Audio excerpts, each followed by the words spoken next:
Hi everyone, this is short blog to you, me and baby.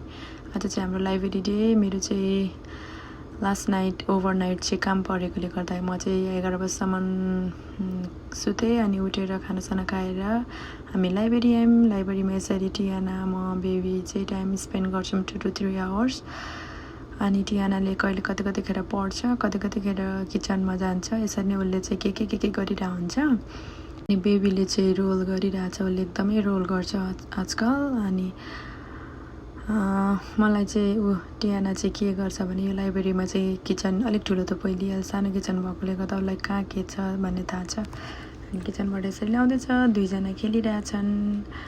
मलाई चाहिँ बेबीहरूलाई चाहिँ लाइब्रेरीमा ल्याएर यसरी छोडिदिनु एकदमै मनपर्छ, किनभने उनीहरू एटलिस्ट टिभीहरू नहेरोस् भनेर। उसले बुकहरू देखेपछि कति बेला पढ्छ भने पढेर सुनाउँछ, मामु सुन्नु भन्छ। अनि बेबीलाई पनि पढेर सुनाइरहेछ। अब उता कम्प्युटरहरू पनि छ। अनि हामीलाई चाहिँ कलर गर्न मन लाग्यो। हामी टियानाले कहाँबाट क्रेयन्सहरू ल्याएर हामीले कलरिङ गऱ्यौँ। एकछिन कलरिङ गऱ्यौँ, त्यतिखेरसम्म बेबी खेलिरहेको थियो। अर्को बेबी पनि आयो। अर्को बेबीले चाहिँ एक्लै थियो, त्यो भएर चाहिँ बेबीसँग खेलेको थियो। अनि टियाना र बेबी यसरी खेले। अनि अब हाम्रो घर जाने बेला भयो। घर जाने बेलामा चाहिँ बेबी टियानाले चाहिँ भेन्डिङ मेसिनमा के किन्छ। अनि यसरी हामी घर फर्किँदैछौँ। घर पनि आयो अब। अनि अनु पनि आउनु भएको रहेछ। Thank you.